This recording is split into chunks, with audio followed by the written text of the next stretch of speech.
दोस्तों नमस्कार, सुप्रभात, जय श्री कृष्णा। सभी श्रोताओं का जीवन सुख, समृद्धि, विवेक और भक्ति भावना से भरा हो, भगवान के चरणों में ऐसी प्रार्थना करते हुए इस वीडियो की शुरुआत करती हूँ। दोस्तों, माघ महीना बहुत ही महत्वपूर्ण है। एक कार्तिक और दूसरा माघ। माघ अमावस्या का भी अपना बहुत महत्व है। आइए माघ अमावस्या का महत्व, पूजा विधि और धार्मिक महत्व अच्छे से जान लेते हैं। माघ अमावस्या हिंदू पंचांग के अनुसार माघ मास की अमावस्या तिथि को कहा जाता है। यह दिन धार्मिक और आध्यात्मिक दृष्टि से अत्यंत महत्वपूर्ण माना जाता है। इस दिन पवित्र नदियों में स्नान, दान, तर्पण और भगवान की उपासना करने से विशेष पुण्य प्राप्त होता है। इस दिन मौन रहकर साधना और ध्यान करने का विशेष महत्व होता है। माघ अमावस्या का संबंध विशेष रूप से पितरों की तृप्ति और पापों के नाश से जुड़ा हुआ है। ऐसा माना जाता है कि इस दिन किया गया दान, दक्षिणा पितरों को प्रसन्न करने और परिवार में समृद्धि लाने का कार्य करता है। पितरों को तृप्त करने का दिन है। हिंदू धर्म में पितरों का आशीर्वाद अत्यंत आवश्यक माना जाता है। हायरार्की इस तरह है, पहले हमारे पितर प्रसन्न हो, फिर हमारी कुल देवी या देवता, उसके बाद हमारे इष्ट देवता, फिर ग्राम देवता, उसके बाद हमारे अन्य देवता का प्रसन्न होना और उनका आशीर्वाद होना बहुत जरूरी है। इसीलिए कहा जाता है बड़े बुजुर्गों का हमेशा सम्मान करें और उनकी सेवा करते रहें। माघ अमावस्या के दिन पितरों के लिए तर्पण, पिंडदान, श्राद्ध और जल अर्पण करने से वे प्रसन्न होते हैं और आशीर्वाद प्रदान करते हैं। इस दिन गंगा, यमुना, नर्मदा, गोदावरी जैसे पवित्र नदियों में स्नान करने से पापों का नाश होता है और मनुष्य को मोक्ष की प्राप्ति होती है। इस दिन मौन धारण करके ध्यान और जप करने का विशेष महत्व है। यह आत्मशुद्धि और मानसिक शांति प्राप्त करने का सर्वोत्तम तरीका माना जाता है। इस दिन भगवान सूर्य की आराधना करने से स्वास्थ्य, धन और सफलता प्राप्त होती है। इस दिन गायों को चारा खिलाना और जरूरतमंदों को अन्न, वस्त्र और धन का दान करने से पुण्य की प्राप्ति होती है। इस दिन विशेष रूप से प्रयागराज के त्रिवेणी संगम या फिर वाराणसी, हरिद्वार और अन्य तीर्थ स्थलों पर स्नान करने का अलग ही महत्व है।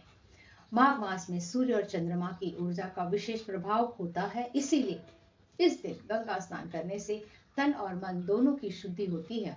ऐसी मान्यता है कि जो व्यक्ति इस दिन गंगा या किसी अन्य पवित्र नदी में स्नान करता है वह पापों से मुक्त हो जाता है और उसे अक्षय पुण्य की प्राप्ति होती है। कई श्रद्धालु पूरे माघ महीने में प्रयागराज में कल्पवास भी करते हैं, जिसमें वे साधना, जप और धार्मिक अनुष्ठान करते हैं। आइए अब पूजा विधि जान लेते हैं। माघ अमावस्या के दिन विशेष रूप से इन विधियों का पालन करना चाहिए। इस दिन सूर्योदय से पहले उठकर पवित्र नदियों, तालाबों या घर पर ही स्नान करना चाहिए। घर के स्नान के पानी में थोड़ा सा आप गंगा जल मिला लें और फिर मंत्र स्नान आप कर सकते हैं। यदि गंगा स्नान संभव न हो तो स्नान जल में गंगा जल मिलाकर स्नान करना चाहिए। स्नान के बाद तांबे के पात्र में जल लेकर उसमें कुमकुम, लाल फूल और अक्षत मिलाकर सूर्यदेव को अर्घ्य अर्पित करें।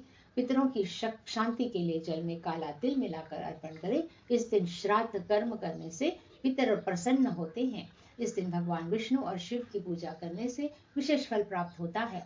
इस दिन अन्न, वस्त्र, तिल, गुड़, घी, कंबल और जरूरतमंदों को धन का दान करना चाहिए। यदि संभव हो तो इस दिन मौन धारण करें और भगवान का ध्यान करें। दान का हिंदू धर्म में विशेष महत्व है। इस दिन किया गया दान कई गुना बढ़कर फल प्रदान करता है। इस दिन विशेष रूप से निम्नलिखित चीजों का दान करना चाहिए। सर्वप्रथम इस दिन काले तिल का दान करना अत्यंत शुभ माना जाता है।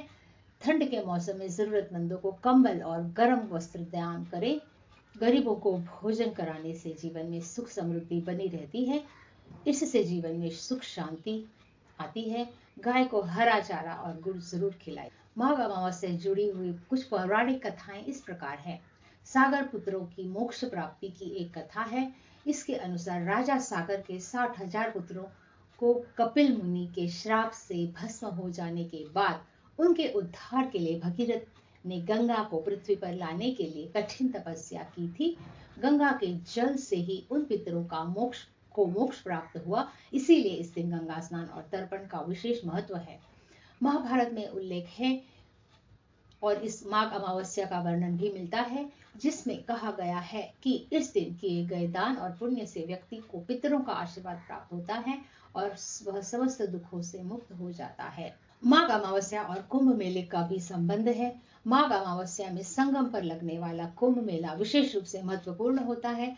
प्रयागराज में हर 12 साल में कुंभ और 6 साल में अर्ध कुंभ का आयोजन होता है। माघ अमावस्या के दिन संगम में स्नान करना अत्यंत शुभ माना जाता है। इस दिन लाखों श्रद्धालु स्नान, पूजा और साधना के लिए प्रयागराज में एकत्र होते हैं। माघ अमावस्या पर किए जाने वाले विशेष उपाय इस तरह हैं। संतान सुख के लिए, संतान प्राप्ति और संतान की उन्नति के लिए इस दिन भगवान विष्णु और लक्ष्मी माता की पूजा करें और बच्चों को तिल, गुड़ और दूध से बनी मिठाइयां खिलाएं। कर्ज मुक्ति के लिए इस दिन शिवलिंग पर तिल और जल अर्पित करने से कर्ज से मुक्ति मिलती है। ग्रह कलेश से मुक्ति के लिए, घर में शांति और सुख समृद्धि के लिए इस दिन दीप दान करें और भगवान विष्णु की आराधना करें। धन प्राप्ति के लिए इस दिन लक्ष्मी नारायण की पूजा करें। जरूरतमंदों को धन और अन्न का दान करें। दोस्तों, इस वीडियो में यहाँ तक बने रहने के लिए आपका बहुत बहुत शुक्रिया। अगर आपको वीडियो पसंद आई हो तो कमेंट बॉक्स में ओम नमः शिवाय, ओम नमो भगवते वासुदेवाय जरूर लिखें। वीडियो कैसा लगा अपनी राय भी जरूर लिखें और सब्सक्राइब करें। अगर आपको लगता है यह जानकारी आपके दोस्तों के लिए, आपके रिश्तेदारों के लिए भी लाभदायक हो सकती है तो उनके साथ ये वीडियो जरूर शेयर करें। आइए फिर से रिकैप कर लेते हैं। माघ अमावस्या हिंदू धर्म में अत्यंत पवित्र और पुण्यदायी तिथि मानी जाती है। यह दिन आत्मशुद्धि, पितृतर्पण, स्नान, दान और उपासना के लिए का विशेष अवसर प्रदान करता है। इस दिन किए गए पुण्य कर्म कई गुण फल देते हैं और जीवन को सुख, समृद्धि और आध्यात्मिक उन्नति प्रदान करते हैं। इसीलिए प्रत्येक व्यक्ति को इस शुभ अवसर पर अपने सामर्थ्य के अनुसार स्नान, दान और पूजा अर्चना करनी चाहिए ताकि जीवन में सुख, शांति और पितरों की कृपा बनी रहे। इसके साथ वीडियो को विराम देती हूँ। कृष्णा अर्पणम अस्तु।